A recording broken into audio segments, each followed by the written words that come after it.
नमस्कार. सुरेखास किचनमध्ये तुमचं मनापासून स्वागत आहे. आज आपण मस्तशी मऊ, जाळीदार, अगदी 10 मिनिटात होणारी उपवासाची इडली कशी करायची ते बघणार आहोत. तुम्ही ही इडली कितीही घाई असली तरी अगदी 10 मिनिटामध्ये सुद्धा करू शकता.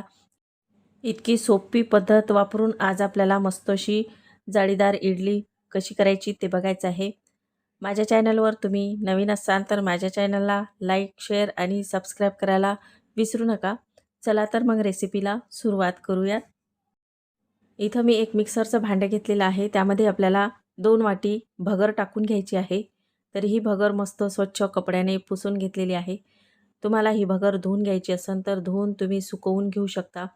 1 वाटी इथं मी साबुदाणा टाकून घेतलेला आहे आणि हे मिक्सरला मस्त असं बारीक वाटून घ्यायचं. तर इथं मी मस्त असं मिक्सरला लावून बारीक वाटून घेतलेलं आहे. यामध्ये आपल्याला 1 वाटी दही टाकायचं. तर इथं मी 1 वाटी घट्ट असं दही घेतलेलं आहे आणि 1 वाटी पाणी घ्यायचं आहे. तर त्याच वाटीने मी इथे 1 वाटी पाणी घेतलेलं आहे आणि चवीपुरतं मीठ आपल्याला यामध्ये टाकून घ्यायचं आणि हे आणखी मिक्सरला वाटून घ्यायचं आहे. तर बघू शकता हे थोडं जाडसर झालेलं आहे. तर जास्त दही घट्ट असलं तर पाणी जास्त लागू शकतं. इथं हे बॅटर थोडं घट्ट वाटत आहे त्यामुळं मी इथं आणखी अर्धी वाटीला थोडं जास्त पाणी घेतलेलं आहे आणि हे आणखी आपल्याला फिरवून घ्यायचं आहे. तुमचं दही घट्ट असेल तर पाणी जास्त लागू शकतं आणि दही पातळ असेल तर जास्त यामध्ये पाणी वापरायची गरज पडत नाही. त्यामुळं थोडं पाणी जपून टाकायचं. कमी वाटल्यास नंतर टाकायचं. सुरुवातीला जास्त पाणी यामध्ये वापरायचं नाही. तर बघू शकता असं हे बॅटर आपलं तयार झालेलं आहे. तर आता हे आपल्याला 10 मिनिटासाठी मस्त मुरायला ठेवायचं आहे. इडलीसोबत आपण मस्त अशी आमटी करणार आहोत तर त्यासाठी मी इथं 1 वाटी भाजलेले शेंगदाणे घेतले आहे. अर्धी वाटी जिरं टाकून घ्यायचं आहे आणि इथं मी 3-4 हिरव्या मिरच्या घेतलेल्या आहेत.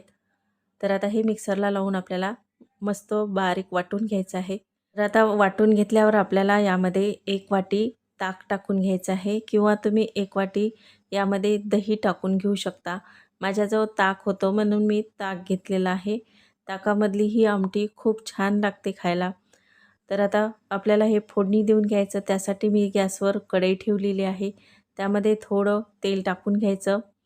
तेल गरम झालं की यामध्ये अर्धा चमचा जिरं टाकायचं आहे आणि हे आपण बारीक केलेलं मिश्रण यामध्ये टाकून घ्यायचं आहे. तर याला मस्त तडका बसतो आणि खायला पण ते मस्त अशी खमंग लागते आमटी. यामध्ये आपल्याला पाणी टाकून घ्यायचं आहे. तर पातळ घट्ट तुम्ही बघू शकता त्या पद्धतीने तुम्हाला यामध्ये पाणी वापरायचं आहे.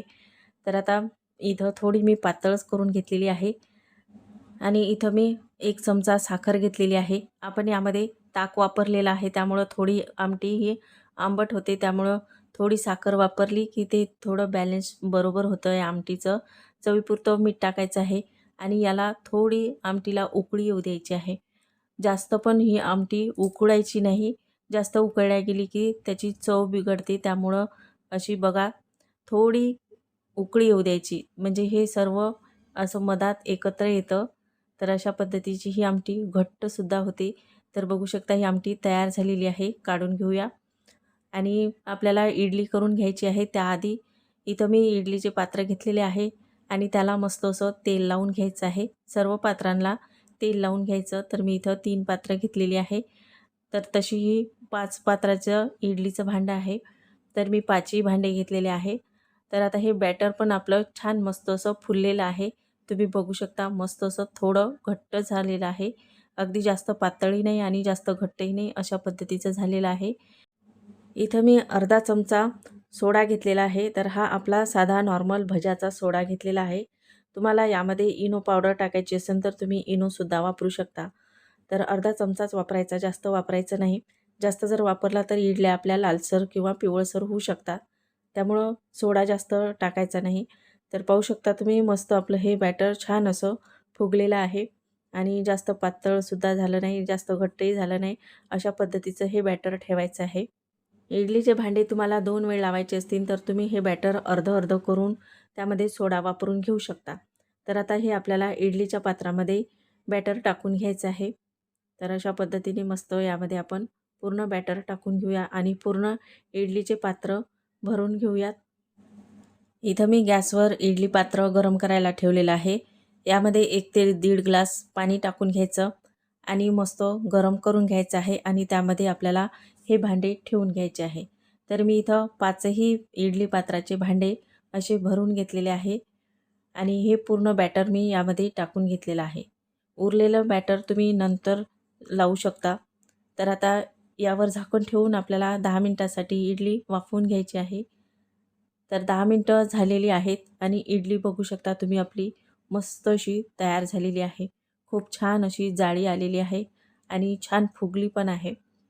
तर अशी मस्त आपली इडली पांढरी शुभ्र झालेली आहे. तुम्ही पाहू शकता मस्त इडली फुगलेली आहे.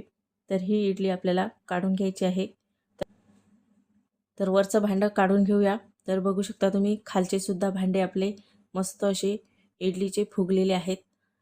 खालीपर्यंत छान अशी इडली मस्त फुगलेली आहे. तर पाहू शकता खूप मस्त झालेली आहे. थंड झाल्यावर आपल्याला हे सर्व इडल्या काढून घ्यायच्या आहे.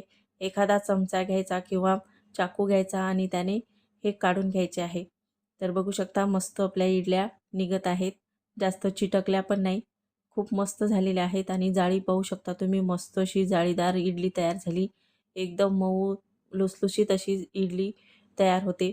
तर अशा भगरीच्या इडल्या खूप मस्त लागतात खायला आणि पचायला पण खूप हलक्या आहेत आणि मऊसूद अशा आपल्या इडल्या झालेल्या आहेत.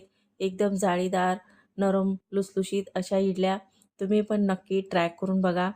नेहमी उपवासाला भगर, उसळ खाऊन कंटाळा येतो, तेव्हा तुम्ही अशा 10 मिनिटात भगरच्या इडल्या करून खाऊ शकता. इतकी सोपी रेसिपी आहे.